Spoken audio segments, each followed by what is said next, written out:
হেই বন্ধুরা, আজ আমি হাজির হয়েছি 2021 সালে মুক্তিপ্রাপ্ত একটি আমেরিকান ফ্যান্টাসি অ্যাডভেঞ্চার মুভি জঙ্গল ক্রুজ নিয়ে। এই মুভির ইন্ট্রোডাকশন নিয়ে বিশেষ কিছুই বলার নেই, শুধুমাত্র এটুকুই বলবো, যারা অ্যাডভেঞ্চার মুভি দেখতে ভালোবাসেন তাদের জন্য এই মুভিটি মোস্ট রেকমেন্ডেড। ওকে, চলুন তাহলে যাওয়া যাক মূল গল্পের দিকে। শুরু করার আগে হেই, আমি Raja and welcome to the Bong wood. গল্পের শুরুতেই আমাদেরকে জানিয়ে দেওয়া হয় আফ্রিকার গভীর জঙ্গলে টিয়ার্স অব দ্য মুন নামক এমন এক পৌরাণিক গাছ রয়েছে, যে গাছের ফুল যে কোনো অসুস্থতা বা আঘাত খুব সহজেই নিরাময় করতে পারে, এমনকি যে কোনো অভিশাপ থেকেও মুক্তি পাওয়া যায়। তাই যুগ যুগ ধরে বহু মানুষ ওই পৌরাণিক গাছ পর্যন্ত পৌঁছানোর চেষ্টা করে আসছে, যাদের মধ্যে সব থেকে বিখ্যাত ডন আগুয়েরের গল্প, যিনি 1556 সাল নাগাদ কিছু লোকজনকে সঙ্গে নিয়ে আফ্রিকার গভীর জঙ্গলে ওই টিয়ার্স অব দ্য মুন নামক গাছের খোঁজ করতে শুরু করে। কিন্তু বাকিদের মতো তাদের অবস্থাও সেই একই হয়, মানে কিছু দিনের মধ্যেই বিভিন্ন কারণে ডন আগুয়েরের কিছু সঙ্গী সাথী মারা যায় এবং বাকিরা সকলেই অসুস্থ হয়ে পড়ে।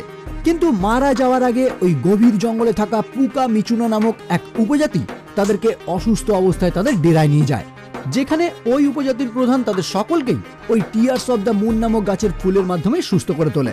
মানে এই উপজাতি জানে ওই গাছ কোথায় রয়েছে, এমনকি কথিত আছে এই উপজাতিরাই ওই গাছের রক্ষাকর্তা। যেটা জানার পরেই আগুয়েরে ওই উপজাতির প্রধানের থেকে অ্যারোহেড নামক একটি বস্তু এবং ওই গাছ কোথায় আছে সেটা জানতে চায়। এখানে জানিয়ে রাখি, এই অ্যারোহেড হলো একমাত্র বস্তু যেটার মাধ্যমেই ওই গাছের ফুল ফোটানো সম্ভব, এমনকি এই অ্যারোহেডের মাধ্যমেই ওই গাছ পর্যন্ত পৌঁছানো যায়। কিন্তু এই উপজাতি যেহেতু ওই গাছের রক্ষাকর্তা, তাই এই উপজাতির প্রধান আগুয়েরের এই প্রস্তাব প্রত্যাখ্যান করে। ফলস্বরূপ আগুয়েরের রাগান্বিত হয়ে উপজাতির প্রধানকে সঙ্গে সঙ্গেই হত্যা করে এবং একই সঙ্গে তাদের ওই ডেরা পুরোপুরি জ্বালিয়ে দেয়। যেটা দেখে উপজাতির প্রধানের মেয়ে ওই অ্যারোহেড নিয়ে জঙ্গলের মধ্যে পালিয়ে যাওয়ার চেষ্টা করে, কিন্তু আগুয়েরে এবং তার সঙ্গী সাথীরা তার পিছনে ধাওয়া করতে থাকে ওই অ্যারোহেড উদ্ধার করার জন্য। আর এই সব দেখে উপজাতির প্রধান মৃত্যুশয্যায় সজ্জিত হয়েও আগুয়েরে এবং তার সঙ্গী সাথীদের এমন একটি অভিশাপ দিয়ে যায় যে তারা এই অ্যামাজন নদী ছেড়ে কোনোদিনই বাইরে বেরোতে পারবে না, মানে তাদের অনন্তকাল এই নদীর আশেপাশেই আটকে থাকতে হবে। আর যদি তারা জঙ্গলে প্রবেশ করার চেষ্টা করে, ওই জঙ্গলই তাদেরকে গ্রাস করবে, মানে তারা এখান থেকে পালাতেও পারবে না, এমনকি মারাও যাবে না, মানে এই অ্যামাজনেই তারা সারা জীবনের জন্য বন্দী হয়ে থাকবে। এখানে আরো টুইস্ট আছে, যেটা আপনারা মুভির শেষ মুহূর্তে গিয়ে জানতে পারবেন। ওকে, এখান থেকে সিন শিফট হয় 1916 সালে লন্ডনে, যেখানে আমরা পরিচিত হই এই মুভির দুই মুখ্য চরিত্র ডক্টর লিলি হাউটন এবং তার ভাই ম্যাকগ্রেগরের সঙ্গে, যারা ওই গাছ টিয়ার্স অব দ্য মুনের গল্প শুনেছে। এমনকি ডক্টর লিলি বিশ্বাসও করেন ওই গাছ একবার যদি সে খুঁজে পায়, তাহলে ওই গাছের ফুল থেকে যে কোনো দুরারোগ্য ব্যাধির ওষুধ তৈরি করা যাবে। মানে ওই ফুল যদি তারা উদ্ধার করতে পারে, তাহলে চিকিৎসা বিজ্ঞানে ইংল্যান্ডে একটি বড় বিপ্লব ঘটবে। আচ্ছা, এখানে জানিয়ে রাখি, মুভিতে ওই গাছের পাপড়ি বলা হয়েছে, কিন্তু আমি এখানে ফুল বলছি। ওকে, তো এই মুহূর্তে আমরা দেখতে পাই ইংরেজদের রয়্যাল একটি সোসাইটিতে লিলির ভাই ম্যাকগ্রেগর ওই গাছ এবং তার ফুল সম্বন্ধে একটি বিস্তারিত বিবরণ দিচ্ছেন, কারণ ডক্টর লিলি জানতে পেরেছে সেই অ্যারোহেড বর্তমানে এই সোসাইটির কাছেই রয়েছে, মানে যার মাধ্যমে ওই গাছ পর্যন্ত পৌঁছানো যেতে পারে। তাই লিলি এবং তার ভাই এই সোসাইটি থেকে ওই অ্যারোহেডটি উপহার হিসেবে পেতে চায়। কিন্তু ম্যাকগ্রেগর ওই গাছের বিভিন্ন উপকার সম্বন্ধে বিবরণ দেওয়ার পরেও এই সোসাইটি তাদের অনুরোধ প্রত্যাখ্যান করে, কারণ জার্মানির একজন অভিজাত ব্যক্তি প্রিন্স জোয়াকিম ওই অ্যারোহেডের বিনিময়ে বহু অর্থের অফার দিয়েছে। তাই সোসাইটিও চায় ওই অ্যারোহেড প্রিন্স জোয়াকিমের হাতেই তুলে দিতে, আর প্রিন্স জোয়াকিমও ওই অ্যারোহেড নিতে চায় এই একই কারণে, মানে ওই গাছ খুঁজে তার ফুল উদ্ধার করে সে যাতে আরো অভিজাত হয়ে উঠতে পারে এবং জার্মানিকে চিকিৎসা বিজ্ঞানে আরো উন্নত করে তুলতে পারে। কিন্তু সোসাইটি ওই অ্যারোহেড প্রিন্স জোয়াকিমের হাতে তুলে দেওয়ার আগেই ডক্টর লিলি চালাকি করে তাদের স্টোর রুম থেকে ওই অ্যারোহেডটি চুরি করে নেয়। যদিও একদম লাস্ট মুহূর্তে প্রিন্স জোয়াকিম লিলিকে ঠিকই দেখে ফেলে আর তার দলবল নিয়ে তৈরি হতে শুরু করে যে কোনো উপায়ে লিলির থেকে ওই জিনিসটি উদ্ধার করতে। কিন্তু লিলি তার ভাইকে নিয়ে বেরিয়ে পড়ে ব্রাজিলের উদ্দেশ্যে, যেখান থেকেই সে রওনা হবে অ্যামাজন জঙ্গলে। ওকে, তো এখান থেকে সিন শিফট হয় দক্ষিণ আমেরিকার অ্যামাজন ফরেস্টে, যেখানে আমরা পরিচিত হই এই মুভির মুখ্য চরিত্র ডুয়াইন জনসনের সঙ্গে। ও সরি, মুভিতে চরিত্রের নাম ফ্র্যাঙ্ক উলফ, যে এই অ্যামাজন ফরেস্টের একজন ট্যুর গাইড হিসেবে কাজ করে। মানে এই অ্যামাজন জঙ্গলে যারা ঘুরতে আসে ফ্র্যাঙ্ক তার নিজের তৈরি একটি বোটের মাধ্যমে সেখানকার বিভিন্ন জায়গা ঘুরিয়ে দেখায়, কিন্তু মাঝে মাঝেই সে বেশি অর্থ উপার্জনের জন্য বিভিন্ন মানুষকে সাজানো বিপদের মধ্যে ফেলে। যেমন এই জঙ্গলেরই কিছু অধিবাসীকে সে অর্থের বিনিময়ে নিজের দলে করে রেখেছে, যারা মাঝে মাঝেই ঘুরতে আসা মানুষদের ভয় দেখায়। আর ফ্র্যাঙ্ক তাদেরকে এই সমস্ত মানুষদের থেকে নিরাপদে ফিরিয়ে নিয়ে যাওয়ার জন্য বেশি টাকা নেয়। কিন্তু হ্যাঁ, এই সকল কাজ করে সে এখানে ঘুরতে আসা বিভিন্ন মানুষদের বেশ এন্টারটেইন করে। যাই হোক না কেন, দুর্ভাগ্যের বিষয় মিস্টার নিলো নামক একজন ব্যবসায়ী ফ্র্যাঙ্কের ওই বোটের ইঞ্জিন একদিন খুলে নেয়। কারণ ফ্র্যাঙ্ক তার ওই নৌকার ইঞ্জিন কিনেছিল ওই ব্যবসায়ীর থেকেই, কিন্তু নির্দিষ্ট টাইম মতো টাকা দিতে না পারায় নিলো আবারও সেটা তার থেকে নিয়ে নেয় এবং টাইম দিয়ে দেয় 1 মাসের মধ্যে যদি সে টাকা ফেরত দিতে না পারে তাহলে তার পুরো বোটই সে নিয়ে নেবে। এদিকে ডক্টর লিলি এবং তার ভাইও এসে পৌঁছায় ওই স্থানে, কারণ আগেই বলেছি এই অ্যামাজন জঙ্গলে থাকা সেই টিয়ার্স অফ দ্য মুন গাছটি তারা উদ্ধার করতে চায়। তাই এইখানে পৌঁছে তারা খোঁজ করতে শুরু করে মিস্টার নিলোর, কারণ ডক্টর লিলি খোঁজ নিয়ে জানতে পেরেছে এই স্থানের সবচেয়ে বড় ব্যবসায়ী মিস্টার নিলো। তাই সে আশাবাদী নিলোই একমাত্র পারবে তাদেরকে অ্যামাজনের গভীর জঙ্গলে যাওয়ার ব্যবস্থা করে দিতে, যে কারণে সে এখানে পৌঁছে মিস্টার নিলোর খোঁজ করতে থাকে। ওদিকে ফ্র্যাঙ্ক তার বোটের ইঞ্জিন পুনরায় ফিরে পাওয়ার জন্য মিস্টার নিলোর অফিসে গোপনে প্রবেশ করে, আর ঠিক সেই মুহূর্তেই সেখানে উপস্থিত হয় ডক্টর লিলি। ফলে আর কোনো উপায় না দেখে ফ্র্যাঙ্কি নিজেকে মিস্টার নিলো হিসাবে লিলির কাছে পরিচয় দেয়। কিন্তু যখনই ডক্টর লিলি তার কাছে থাকা হাতে তৈরি একটি অ্যামাজন জঙ্গলের ম্যাপ দেখিয়ে সেখানে থাকা একটি বিশেষ জায়গায় নিয়ে যাওয়ার কথা বলে, তখনই ফ্র্যাঙ্ক তাকে সাবধান করে পৃথিবীর যে কোনো জায়গায় চলে যান, কিন্তু ভুলেও ওই জায়গায় যাওয়ার কোনো দিনই চেষ্টা করবেন না, কারণ ওই জায়গায় যাওয়া মানে নিজে থেকেই মৃত্যুকে বেছে নেওয়া। যদিও লিলি এসব কিছু শোনার পাত্র একদমই না। সে জানায় তার বাবার কাছ থেকে সে শুনেছে এই জায়গাতেই রয়েছে টিয়ার্স অফ দ্য মুন নামক সেই পৌরাণিক গাছ, যেটা তাকে এখন উদ্ধার করতেই হবে। এবার এই কথা শুনে ফ্র্যাঙ্ক তাকে বোঝানোর চেষ্টা করে ওই গাছ শুধুমাত্র একটি গল্প কথা, সত্যি ওই গাছ আছে কিনা এর কোনো প্রমাণ কোনো দিনই পাওয়া যায়নি। তাই ফ্র্যাঙ্ক ওই জায়গা ছেড়ে অ্যামাজনের অন্যান্য কিছু জায়গা ঘুরে দেখার জন্য তাকে রিকোয়েস্ট করে। যদিও লাস্ট পর্যন্ত ডক্টর লিলির প্রচুর অর্থের বিনিময়ে অবশেষে ফ্র্যাঙ্ক রাজি হয়ে যায় তাকে ওই স্থানে নিয়ে যাওয়ার জন্য। কিন্তু পরবর্তীতেই তারা দুজন মিলে যখন একটি রেস্টুরেন্টে বসে ওই জায়গা নিয়ে বিভিন্ন রকম আলোচনা করতে থাকে, ঠিক তখনই লিলির ভাই ম্যাকগ্রেগর অরিজিনাল নিলোকে নিয়ে সেই স্থানে উপস্থিত হয়। আর অবশেষে ডক্টর লিলি বুঝতে পারে সে এতক্ষণ নিলো ভেবে যার সঙ্গে ড্রিল করেছে সে আসলে ফ্র্যাঙ্ক নামক একজন ট্যুর গাইড। তাই তার সঙ্গে সমস্ত ড্রিল ক্যান্সেল করে সে মিস্টার নিলোর সঙ্গে কথা বলতে শুরু করে। আর ঠিক ওই মুহূর্তেই ফ্র্যাঙ্ক লক্ষ্য করে ডক্টর লিলির গলায় লকেট হিসাবে ঝুলছে সেই অ্যারো হেড, মানে যেটার মাধ্যমে ওই গাছ পর্যন্ত পৌঁছানো যায়। ফলে ফ্র্যাঙ্ক সঙ্গে সঙ্গে লিলিকে অফার করে হাফ টাকার বিনিময়ে ওই স্থানে নিয়ে যাওয়ার জন্য। মানে ফ্র্যাঙ্কও আগে থেকেই ওই গাছ সম্বন্ধে জানে, এমনকি এই অ্যারো হেডের সঙ্গেও সে আগে ভাগেই পরিচিত। কিন্তু ডক্টর লিলিকে যেহেতু ফ্র্যাঙ্ক প্রথমবার ঠকিয়েছে, তাই এই মুহূর্তে সে আর তার সঙ্গে যেতে কিছুতেই রাজি না। এবার যখন ডক্টর লিলি মিস্টার নিলোর সঙ্গে এই বিষয়ে কথাবার্তা বলতে শুরু করে, ঠিক তখনই ওই স্থানে একটি বন্য জাগুয়ার আক্রমণ করে বসে, যেটা দেখে মিস্টার নিলো সেখান থেকে পালিয়ে গেলেও ফ্র্যাঙ্ক ওই জাগুয়ারের বিরুদ্ধে লড়াই করে তাকে এখান থেকে ভাগিয়ে দেয়। যেটা দেখে ডক্টর লিলির মনে হয় ফ্র্যাঙ্কই হলো একমাত্র ব্যক্তি যেই তাদেরকে ওই স্থানে নিয়ে যেতে পারে। ফলে তারা তিনজন মিলে, মানে ফ্র্যাঙ্ক, লিলি এবং ম্যাকগ্রেগর, ফ্র্যাঙ্কের নৌকার দিকে অগ্রসর হয় সেই স্থানের উদ্দেশ্যে রওনা হওয়ার জন্য। এতক্ষণে মিস্টার নিলো বুঝতে পেরে গেছে ফ্র্যাঙ্ক তার বোটের ইঞ্জিন তার থেকে চুরি করে নিয়ে গেছে। ফলে সে আবারও সেটা তার থেকে ফিরিয়ে আনার জন্য লোক পাঠায়। আর এই একই টাইমে প্রিন্স জোয়াকিমের কিছু ভাড়াটে গুন্ডারা সেই স্থানে উপস্থিত হয়ে ডক্টর লিলিকে একটি পাখির খাঁচায় বন্দি করে সেখান থেকে নিয়ে যাওয়ার চেষ্টা করে, যাতে তারা লিলির থেকে ওই অ্যারো হেডটি উদ্ধার করতে পারে। যদিও ডক্টর লিলি চালাকি এবং ফ্র্যাঙ্কের শক্তির কাছে পরাজিত হয়ে দুই টিমই তাদেরকে আটকাতে ব্যর্থ হয়। যেটা জানার পর প্রিন্স জোয়াকিম একটি জার্মান সাবমেরিনের মাধ্যমে ফ্র্যাঙ্কের ওই বোটের উপর আক্রমণ করার চেষ্টা করে, কিন্তু ফ্র্যাঙ্কের কৌশলেই তারা ওই সাবমেরিনের আক্রমণ থেকে ঠিকই বেঁচে যায়। উল্টে ওই সাবমেরিনই ক্ষতিগ্রস্ত হয়ে পড়ে, আর তারা তিনজন মিলে বিনা বাধায় সেখান থেকে বেরিয়ে পড়ে সেই পৌরাণিক গাছের খোঁজে। যদিও প্রিন্স জোয়াকিম এত সহজে হার না মেনে তার সঙ্গী সাথীদের সঙ্গে নিয়ে উপস্থিত হয় সেই অভিশপ্ত বিজয়ীদের কাছে, মানে ডন আগুয়েরে এবং তার বাহিনীর কাছে, যারা এই মুহূর্তে জঙ্গলের একটি গুহায় আবদ্ধ হয়ে পুরোপুরি পাথরে রূপান্তরিত হয়েছে। আর প্রিন্স জোয়াকিম সেখানে পৌঁছেই আগুয়েরের মুখে এক ফোঁটা ওই নদীর জল দিয়ে তাকে কিছুটা জীবন্ত করে তোলে, আর তারপর তাকে জানায় বর্তমানে সেই অ্যারো হেড এই জঙ্গলেই রয়েছে, যার মাধ্যমেই ওই গাছ পর্যন্ত পৌঁছানো সম্ভব। আর আমরা প্রথমেই জেনেছি ওই গাছের ফুল থেকে যে কোনো অভিশাপ থেকে মুক্তি পাওয়া যায়।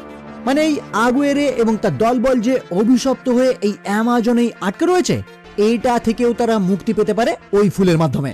তাই এই মুহূর্তেই প্রিন্স জোয়াকিম তাদের সঙ্গে চুক্তি করে, সে এবং তার দলবল যদি ওই অ্যারো হেড তাকে জোগাড় করে দিতে পারে, তাহলে ওই গাছ খুঁজে সেই ফুলের মাধ্যমে সেও তাদেরকে এই অভিশাপ থেকে মুক্ত হতে সাহায্য করবে। ফলে আগুয়েরেও তার এই প্রস্তাবে রাজি হয়ে যায়। আর প্রিন্স জোয়াকিমও একটি ডিনামাইট বিস্ফোরণ ঘটিয়ে নদীর জল সেই স্থান পর্যন্ত নিয়ে আসে, যার ফলে তারা সকলে সেখানে বন্দী অবস্থা থেকে মুক্তি পায়। মনে রাখবেন, বন্দী অবস্থা থেকে মুক্তি পায় বলেছি, অভিশাপ থেকে কিন্তু না। এদেরকে নিয়ে আরো কিছু স্টোরি রয়েছে, যেটা আপনারা আর কিছুক্ষণের মধ্যেই বুঝতে পারবেন। ওকে, তো অন্যদিকে দেখা যায় নদীতে সফর করার টাইমে লিলি এবং ম্যাকগ্রেগর বুঝতে পারে যেই জাগুয়ারের আক্রমণ থেকে ফ্র্যাঙ্ক তাদেরকে বাঁচিয়েছিল সেটা আসলে তারই পোষ্য। মানে ফ্র্যাঙ্ক এই বিষয়েও তাদেরকে বোকা বানিয়েছে। যেটা জানার পরে লিলি ভাবতে শুরু করে ফ্র্যাঙ্ককে বিশ্বাস করাটা তার ঠিক হয়েছে কিনা। কিন্তু এই মুহূর্তে আর কোনো উপায় না থাকায় তার ওই নির্দিষ্ট দিকেই রওনা হতে থাকে। আবার এরই মধ্যে লিলি গোপনে ফ্র্যাঙ্কের কেবিনে প্রবেশ করে দেখতে পায় সেইখানে ওই অ্যারো হেড সহ এই অ্যামাজন জঙ্গলের বিভিন্ন রকমের মানচিত্র রয়েছে। আর এটা দেখে লিলি খুব সহজেই বুঝতে পারে ফ্র্যাঙ্কও তাদের মতো ওই গাছ নিয়ে নিশ্চয়ই গবেষণা করেছে। ফলে তারপরেই সে ফ্র্যাঙ্কের থেকে জানতে চায় এসবের মানে কি। যদিও ফ্র্যাঙ্ক তাদেরকে সত্যি সত্যি জানিয়ে দেয় সেও তাদের মতো এক সময় ওই গাছের খোঁজ করত, কিন্তু বহু খোঁজার পরেও ওই গাছ সে কোনোদিনই উদ্ধার করতে পারেনি। ফলস্বরূপ হতাশ হয়ে সে ওই কাজ বন্ধ করে দিয়েছে। যেটা শুনে ডক্টর লিলি তার কাছে থাকা সেই অ্যারো হেড দেখিয়ে জানায়, তুমি ওই গাছ খুঁজে পাওনি কারণ তোমার কাছে এইটা ছিল না, কিন্তু এই মুহূর্তে আমরা ওই গাছ খুঁজতে সফল হবই। যাই হোক, এরই মধ্যে তারা ওই নদীতে বিশাল বড় একটি বিপদের সম্মুখীন হয়। মানে তাদের ওই বোর্ড একটি বড় জলপ্রপাতের সামনে এসে দাঁড়ায়, যেখানে তারা উপর থেকে নিচে পড়ে যাওয়ার ঠিক আগের মুহূর্তেই কোনো ক্রমে সেখান থেকে বেঁচে যায়। যার পর অন্য রাস্তা দিয়ে অনেকটা জলপথ পাড়ি দেওয়ার পর ওই জঙ্গলের কিছু উপজাতিরা তাদেরকে বন্দি বানায়। আর তারপর তাদেরকে ওই বন্দি অবস্থাতেই হাজির করা হয় ওই উপজাতির লিডারের সম্মুখে, যে তাদেরকে তাদের ভাষায় জানিয়ে দেয় লিলির কাছে থাকা ওই অ্যারো হেড তারা যদি ভালোই ভালোই তাদের হাতে তুলে দেয় তাহলে তারা তাদেরকে সসম্মানে মুক্তি দেবে। কিন্তু লিলি যখন সেটা না দিয়ে তাদের সঙ্গে লড়াই করার জন্য প্রস্তুত হয়, তখনই ওই উপজাতি প্রকাশ করে এটা আসলে ফ্র্যাঙ্কের একটি চালাকি। মানে এই উপজাতির সঙ্গে ফ্র্যাঙ্ক আগে ভাগে পরিচিত এবং এই টাইমে প্ল্যান মাফিক সে নিজেদেরকে বন্দি বানিয়েছে, যাতে লিলিকে ভয় দেখিয়ে তারা তার থেকে ওই অ্যারো হেডটি উদ্ধার করতে পারে। ফলে এই মুহূর্তেও লিলি যখন ফ্র্যাঙ্কের এই চালাকি বুঝতে পারে, তখন সে ক্ষুব্ধ হয়ে জানিয়ে দেয়, তোমাকে বিশ্বাস করা আমার একদমই উচিত হয়নি, তাই এই মুহূর্ত থেকে আমি একাই ওই গাছের সন্ধান করব, তোমাকে আমার আর দরকার নেই। কিন্তু এখান থেকে বেরিয়ে যাওয়ার আগে এই উপজাতির প্রধান ট্রেডার শ্যাম নামক একটি মহিলার থেকে টাকার বিনিময়ে অ্যারো হেডে আঁকা কিছু প্রাচীন ভাষার অনুবাদ জেনে নেয়, যার মাধ্যমে তার কাছে পরিষ্কার হয়ে যায় ওই গাছ অ্যামাজন জঙ্গলের কোন জায়গায় থাকতে পারে। এছাড়াও আরো এমন কিছু গোপন তথ্য সে জানতে পারে যেগুলি ওই ফুল হাসিল করতে তাকে সাহায্য করবে। কিন্তু দুর্ভাগ্যের বিষয়, ক্ষণিকের মধ্যেই সেখানে উপস্থিত হয় অভিশপ্ত সেই বিজয়ীরা, মানে আগুয়েরে এবং তার বাহিনী, যারা মুহূর্তেই লিলির কাছে থাকা সেই অ্যারো হেড ছিনিয়ে নেয়। কিন্তু ফ্র্যাঙ্ক লিলিকে সাহায্য করার জন্য নিজে আগুয়েরের হাতে গুরুতরভাবে আঘাতপ্রাপ্ত হলেও সেই অ্যারো হেড ডক্টর লিলির কাছে আবারও ফিরিয়ে দিয়ে নিজে আহত অবস্থায় নদীতে পড়ে যায়। পরবর্তীতে এই রকম অবস্থা দেখে ট্রেডার শ্যাম লিলিকে উপদেশ দেয় যত তাড়াতাড়ি সম্ভব এই অ্যারো হেড নিয়ে সে যেন গভীর জঙ্গলের দিকে দৌড়ায়, তাহলে ওই সমস্ত অভিশপ্ত বিজয়ীরা আর তার পিছু নিতে পারবে না, কারণ তাদের উপর অভিশাপ আছে তাদেরকে এই নদীর আশেপাশেই চিরকাল থাকতে হবে। আর যদি তারা জঙ্গলে ঢোকার চেষ্টা করে তাহলে সঙ্গে সঙ্গেই এই জঙ্গল তাদেরকে বন্দি বানিয়ে আবারও নদীতে ফিরিয়ে দেবে। আর এখানেও আমরা সেই একই ঘটনা দেখতে পাই। লিলির পিছনে যখন তারা ধাওয়া করতে শুরু করে, ঠিক তখনই জঙ্গল তাদেরকে বন্দি বানিয়ে আবারও নদীতে ফিরিয়ে দেয়। মানে লিলি এই মুহূর্তে তাদের থেকে কোনো প্রকারে মুক্তি পায়। কিন্তু এই অভিশপ্ত বিজয়ীরা এর পরেও থেমে না থেকে কিছু মৌমাছির মাধ্যমে খবর পাঠায় প্রিন্স জোয়াকিমের কাছে, যারা জোয়াকিমকে অ্যামাজন মানচিত্রের একটি নির্দিষ্ট জায়গা দেখিয়ে বুঝিয়ে দেয় বর্তমানে সেই অ্যারো হেড ওই জায়গায় থাকতে পারে। ফলস্বরূপ প্রিন্স জোয়াকিম ও তার সাবমেরিনের মাধ্যমে রওনা হয় ডক্টর লিলিকে ধরার জন্য। আর এদিকে লিলির ভাই ম্যাকগ্রেগর এই সমস্ত ঘটনার মধ্যেই পায়ে গুরুতর চোট পেয়েছে, যে কারণে সে লিলিকে পরামর্শ দেয় তাদেরকে এখনই এখান থেকে ফিরে যাওয়া উচিত। কিন্তু লিলি তাকে এখান থেকে চলে যেতে বলে একাই ওই গাছ উদ্ধার করার সিদ্ধান্ত নেয়। যদিও পরদিন সকালেই তারা নদীর পার্শ্ববর্তী একটি জায়গা থেকে ফ্র্যাঙ্ককে উদ্ধার করে জীবিত অবস্থায়। কিন্তু তারা এটা দেখে হতবাক হয়ে যায়, আগুয়েরে যে তার বুকে একটি ছোরা গিঁথে দিয়েছিল সেটা এখনো তার বুকে গিঁথে রয়েছে, যেখান থেকে একটুও রক্তপাত হচ্ছে না। আর এটা একদমই স্বাভাবিক বিষয় নয়। ফলে প্রথমেই লিলি তার থেকে জানতে চায়, তুমি কি তাহলে মানুষ না? উত্তরে ফ্র্যাঙ্ক তাকে আশ্বস্ত করে প্রথমে সে তার বুকের ওই ছোরা বের করে দিক, তারপর ধীরে সুস্থে সে তাকে সবটা জানাবে। ফলে কথা মতো ডক্টর লিলি বহু চেষ্টার পর তার বুক থেকে ওই ছোরাটি বের করে দেয়, যার পর ফ্র্যাঙ্ক তাকে জানায় তার আসল নাম ফ্রান্সিসকো, আর সে বেঁচে রয়েছে মোটামুটি 400 বছর। কারণ ফ্র্যাঙ্ক নিজেও ওই অভিশপ্ত বিজয়ীদের মধ্যেই একজন। কি বুঝতে পারলেন না? চলুন তাহলে একটু ডিটেলে জানা যাক। 1556 সাল নাগাদ ডন আগুয়েরে যে সমস্ত মানুষদের নিয়ে এই অ্যামাজনের জঙ্গলে ওই টিয়ার্স অব দ্য মুন নামক গাছের খোঁজে এসেছিল, তাদের মধ্যেই একজন ছিলেন এই ফ্র্যাঙ্ক। আসলে ফ্র্যাঙ্কের বাবা ডন আগুয়েরের বাবার সেনাবাহিনীতে কাজ করত, কিন্তু কোনো একদিন আগুয়েরের বাবাকে বাঁচাতে গিয়ে ফ্র্যাঙ্কের বাবা যখন মারা যায়, তখন থেকেই আগুয়েরের বাবা ফ্র্যাঙ্ককেও নিজের ছেলের মতোই মানুষ করতে শুরু করে। দিন বদলায় আর আগুয়েরে তার বাবার জায়গায় সম্রাট হয়ে ওঠে। কিন্তু দুর্ভাগ্যের বিষয়, আগুয়েরের একমাত্র কন্যা একটি দুরারোগ্য ব্যাধিতে আক্রান্ত হয়ে পড়ে, যার পর আগুয়েরে জানতে পারে ওই অলৌকিক গাছের কথা, যার পাপড়ির মাধ্যমে যে কোনো ব্যাধি সারানো যেতে পারে। ফলে মেয়েকে বাঁচানোর জন্যই আগুয়েরে তার দলবল নিয়ে রওনা হয় অ্যামাজন জঙ্গলের উদ্দেশ্যে, যেখানে তার বহু সঙ্গী সাথী মারা যাওয়ার পর সকলেই যখন অসুস্থ হয়ে পড়ে, তখনই সেখানকার কিছু গ্রামবাসী তাদেরকে উদ্ধার করে সুস্থ করে তোলে, যেটা আমরা আগেও শুনেছি। কিন্তু এই গাছ এবং সেই অ্যারো হেডের জন্য আগুয়েরে যখন তাদের উপরেই আক্রমণ করতে শুরু করে, ফ্র্যাঙ্কের এই বিষয়টি কিন্তু একদমই ভালো লাগে না। কারণ যাদের জন্যই তারা সুস্থ হলো, তাদের উপর আক্রমণ করাটা নিতান্তই তার বিশ্বাসঘাতকতা বলে মনে হয়। ফলে সে যখন আগুয়েরেকে ওই অ্যারো হেড উদ্ধার করার কাজে বাধা দেওয়ার চেষ্টা করে, তখনই সে ফ্র্যাঙ্কের উপরেও আক্রমণ করে বসে। মানে তখন থেকেই তারা একে অপরের শত্রুতে পরিণত হয়। এরপর ওই উপজাতির লিডারের অভিশাপে তারা সারা জীবনের জন্য এখানেই আটকে যায়। মানে তারা মারাও যাবে না, আবার এই নদী থেকে দূরেও কোথাও যেতে পারবে না। আর যদিও ভুলবশত দূরে যাওয়ার চেষ্টা করে, ওই জঙ্গলই তাদেরকে আবারও ওই নদীর কাছে ফিরিয়ে দেবে। কিন্তু ফ্র্যাঙ্ক যেহেতু আগুয়েরের শত্রুতে পরিণত হয়েছিল, তাই মাঝে মাঝেই আগুয়েরের বাহিনী এবং ফ্র্যাঙ্কের মধ্যে ঝামেলা লেগেই থাকতো, যেটা থেকে নিস্তার পাওয়ার জন্যই ফ্র্যাঙ্ক চালাকি করে নদী থেকে দূরে অবস্থিত একটি গুহার মধ্যে তাদের সকলকেই আটকে দেয়, যেখান থেকে নদীতে ফিরে যাওয়ার আর কোনো রাস্তা নেই। ফলস্বরূপ জঙ্গল তাদেরকে সেখানেই বন্দি করে ফেলে। আর তারা ওই জায়গাতেই বছরের পর বছর আটকে থাকায় তাদের রূপ এইরকম ভয়ানক হয়ে ওঠে। যার পর ফ্র্যাঙ্কও তার ওই অভিশাপ থেকে মুক্তি পাওয়ার জন্য সেই গাছ খোঁজার বহু চেষ্টা করেছে, কিন্তু ওই অ্যারো হেড তার কাছে না থাকায় কোনো মতেই সে এই কাজে সফল হয়নি। তাই এক প্রকার বাধ্য হয়েই সে এই নদীর আশেপাশেই থাকার সিদ্ধান্ত নেয়, আর তার ওই নৌকা বানিয়ে একজন ট্যুর গাইড হিসাবে কাজ করতে শুরু করে। এরপরের ঘটনা তো আমরা সকলেই জানি, মানে যেটা আমরা প্রথম থেকে দেখে আসছি। ওকে, তো এরপর দেখা যায় লিলির ভাই যেহেতু তার পায়ে চোট পেয়েছে, তাই তাকে এখান থেকে ফিরে যেতে বলে লিলি এবং ফ্র্যাঙ্ক দুজন মিলে রওনা হয় ওই গাছের উদ্দেশ্যে। কিন্তু দুর্ভাগ্যের বিষয়, আহত ম্যাকগ্রেগর টেডার স্যামের সঙ্গে মিলে এই স্থান থেকে ফিরে যাওয়ার টাইমে জোয়াকিম ম্যাকগ্রেগরকে ধরে ফেলে, আর তাকে হুমকি দিয়ে জেনে নেয় লিলি এবং ফ্র্যাঙ্ক বর্তমানে কোন স্থানের উদ্দেশ্যে রওনা হয়েছে। ফলে প্রিন্স জোয়াকিমের রওনা হয় তাদের পিছন পিছন। ওইদিকে দেখা যায় লিলি এবং ফ্র্যাঙ্ক লা লুনা রোটা জলপ্রপাতের কাছে উপস্থিত হয়ে খোঁজ করতে শুরু করে এই স্থানে ওই গাছ কোথায় রয়েছে, কারণ ওই অ্যারো হেড অনুযায়ী সেই গাছ এই স্থানেই থাকার কথা। ফলে ওই স্থানে যখন তারা ভালোভাবে পর্যবেক্ষণ করে, তখনই তারা জলের নিচে অবস্থিত একটি মন্দির খুঁজে পায়, আর সেখানেই একটি বিশেষ কার্য সম্পূর্ণ করার পর ওই স্থানের জল পুরোপুরি কমে যায় এবং একই সঙ্গে একটি রাস্তা উন্মোচিত হয় ওই গাছ পর্যন্ত পৌঁছানোর জন্য। কিন্তু দুর্ভাগ্যের বিষয়, প্রিন্স জোয়াকিমও সেই স্থানে উপস্থিত হয়ে তাদের দুজনকেই বন্দী বানায়, যার পর তারা সকলে মিলে একত্রে ওই গাছের দিকে অগ্রসর হয়। আর ওই গাছের কাছে পৌঁছে প্রিন্স জোয়াকিম যখন তাদেরকে অর্ডার দেয় ওই গাছে ফুল ফোটানোর জন্য, তখনই ফ্র্যাঙ্ক তাকে জানিয়ে দেয় সে এই কাজ করবে যদি তাকে ওই গাছের একটি পাপড়ি দেওয়া হয়, কারণ সে তার মাধ্যমে তার অভিশাপ থেকে মুক্তি পাবে। ফলে জোয়াকিম যখন তার কথায় রাজি হয়ে যায়, তখন লিলিও জানায় তারও একটি পাপড়ির দরকার, না হলে এই কাজে সে কোনো হেল্প করবে না।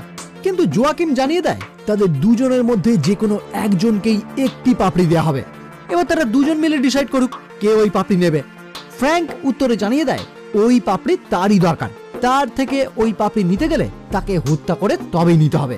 যদিও লিলি এরপর আর কোনো কথা না বাড়িয়ে ওই অ্যারো হেডের সাহায্যে তাদের কাজ করতে শুরু করে, কারণ এটাই সেই বিশেষ সময় যে টাইমে চাঁদের আলো ওই গাছের উপর পড়বে, কারণ চাঁদের আলো ছাড়াও ওই গাছে ফুল ফোটানো কখনোই সম্ভব না।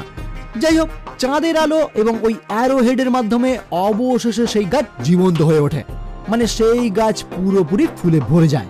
কিন্তু ঠিক ওই মুহূর্তেই লিলি একটি বন্দুকের মাধ্যমে ফ্র্যাঙ্ককে গুলি করে সেখান থেকে জলে ফেলে দেয়। প্রিন্স জোয়াকিম মনে করে ডক্টর লিলি হয়তো ওই পাপড়ি নেওয়ার জন্যই ফ্র্যাঙ্ককে গুলি করেছে, কিন্তু সেটা একদমই ভুল, কারণ আমরা তো জানি অভিশাপের কারণে ফ্র্যাঙ্ক তো অমর, তাই জল থেকে উঠে তার নৌকায় থাকা জোয়াকিমের বাকি সদস্যদের হত্যা করে নিজের নৌকা সে আবারও নিজের আন্ডারে নিয়ে নেয়। আর এদিকে লিলি তাদেরকে ধোঁকা দিয়ে ওই গাছের উপরে উঠে সেই ফুলের একটি পাপড়ি উদ্ধার করার চেষ্টা করে, কিন্তু এতক্ষণে চাঁদের আলো সেই জায়গা থেকে আবারও সরে যেতে শুরু করে, যে কারণে গাছটিও ধীরে ধীরে আবারও ফুলহীন হয়ে যেতে শুরু করে। যদিও একদম লাস্ট মুহূর্তে লিলি একটি পাপড়ি ঠিকই উদ্ধার করে, কিন্তু গাছ থেকে পড়ে যাওয়ার কারণে জোয়াকিম আবারও তার সম্মুখে এসে উপস্থিত হয় আর তার জীবনদানের বিনিময়ে ওই পাপড়ি সে তাকে দিয়ে দিতে বলে। ফলে পরিস্থিতি খারাপ দেখে আর কোনো উপায় না থাকায় ওই পাপড়ি সে গাছের উপর থেকে নিচে ফেলে দেয়, যেটা বোর্ডে থাকা ফ্র্যাঙ্ক উদ্ধার করে। যেটা দেখে জোয়াকিম রাগান্বিত হয়ে তাকে হত্যা করতে চাইলে উল্টে লিলি তাকে ফাঁদে ফেলে সেখান থেকে পালিয়ে যায়। ইতিমধ্যে সেই সমস্ত অভিশপ্ত বিজয়ীরাও সেই স্থানে এসে উপস্থিত হয় আর প্রথমেই তারা প্রিন্স জোয়াকিমের থেকে বদলা নেওয়ার চেষ্টা করে, কারণ এই লোকেশন জানার পর সে তাদেরকে না জানিয়ে একা একাই এখানে চলে এসেছে। কিন্তু যেহেতু তাদের প্রধান লক্ষ্য ওই ফুলের পাপড়ি উদ্ধার করা, তাই তাকে ছেড়ে তারা এই মুহূর্তে লিলিকে ধাওয়া করতে শুরু করে, কারণ তারা জানে ওই পাপড়ি লিলির কাছে রয়েছে। কিন্তু ফ্র্যাঙ্ক যখন দেখতে পায় লিলি বিপদের মধ্যে রয়েছে, তখনই সে তার কাছে থাকা ওই ফুলের পাপড়ি দেখিয়ে ওই সমস্ত অভিশপ্ত বিজয়ীদের তার কাছে আসতে বলে, আর তারাও লিলির পিছু ছেড়ে সেই দিকে রওনা হয়। যেটা দেখে ফ্র্যাঙ্ক লিলির ভাইকে সেই স্থানে নামিয়ে দিয়ে বোর্ড নিয়ে সোজা সেখান থেকে বেরিয়ে যাওয়ার চেষ্টা করে, কিন্তু অভিশপ্ত বিজয়ীরা তার বোর্ডে উপস্থিত হয়ে তার সঙ্গে লড়াই করতে শুরু করে। যদিও শেষ পর্যন্ত দেখা যায় তার বোর্ড গিয়ে এমন একটি জায়গায় ধাক্কা দেয় যে সেই জায়গা ভেঙে গিয়ে সেখানকার জল পুরোপুরি বাইরে বেরিয়ে যায়, মানে ওই জায়গা তখনই পুরোপুরি জলহীন হয়ে পড়ে। তাই অভিশাপ অনুযায়ী ঠিক আগের মতোই তারা সকলেই সেই জায়গায় আবারও বন্দী হয়ে পড়ে। এদিকে প্রিন্স জোয়াকিম এখনো লিলি ও তার ভাইয়ের উপর আক্রমণ করতে গেলে একটি পাথর স্তম্ভ চাপা পড়ে সেও সেখানেই মারা যায়, যার পর লিলি জানতে পারে ফ্র্যাঙ্ক ওই ফুলের পাপড়ি নিজের কাছে না রেখে তার ভাইয়ের হাতেই দিয়ে দিয়েছে। যেটা দেখতে পেয়ে সে নিজের জন্য ওই পাপড়ি না রেখে তার সাহায্যে সে ফ্র্যাঙ্ককে আবারও পুনরুজ্জীবিত করে তোলে এবং একই সঙ্গে ফ্র্যাঙ্ক তার অভিশাপ থেকেও মুক্তি পায়। এবার এখান থেকে বেরিয়ে যাওয়ার টাইমে তারা দেখতে পায় চাঁদের আলো আবারও ওই গাছের একটি অংশে এসে পড়ার কারণে একটি পাপড়ি আবারও ফুটে উঠেছে, যেটা লিলির গবেষণার জন্য সেই স্থান থেকে তারা উদ্ধার করে। লাস্ট সিনে দেখা যায় লিলি ফ্র্যাঙ্ককে সঙ্গে নিয়ে লন্ডনে ফিরে আসে, কারণ বোর্ডে থাকাকালীন লিলি জানতে পেরেছিল ফ্র্যাঙ্কের অনেক দিনের ইচ্ছা লন্ডন ঘুরে দেখার, তাই সে ফ্র্যাঙ্ককেও লন্ডনে নিয়ে আসে। যাই হোক, এখানে ফিরে লিলি কেমব্রিজ বিশ্ববিদ্যালয়ের একজন পূর্ণ অধ্যাপক হয়ে ওঠেন আর তার ভাই ম্যাকগ্রেগর সেই সোসাইটিতে যোগদানের জন্য আমন্ত্রণ পান, কিন্তু সেই প্রস্তাব সে প্রত্যাখ্যান করে। যার পর দেখা যায় লিলি এবং ফ্র্যাঙ্ক একসাথে লন্ডন ঘুরে দেখার প্ল্যান করে, আর এই ঘোরার টাইমে লিলি ফ্র্যাঙ্ককে গাড়ি চালাতে শেখায়, আর এখানেই এই মুভি সমাপ্ত হয়। ওকে, তো ভিডিও কেমন লাগলো অবশ্যই জানাবেন, ভালো লাগলে ভিডিওটি লাইক এবং শেয়ার করবেন, আর আমার চ্যানেলে যদি প্রথম হয়ে থাকেন তাহলে অবশ্যই চ্যানেলটি সাবস্ক্রাইব করে বেল আইকনটি ক্লিক করে দেবেন, যাতে এই রকম ভিডিও সবার আগে পৌঁছে যায় আপনার কাছে। তাহলে আজকের মতো এই পর্যন্তই, দেখা হচ্ছে পরের ভিডিও নিয়ে, আর ততক্ষণের জন্য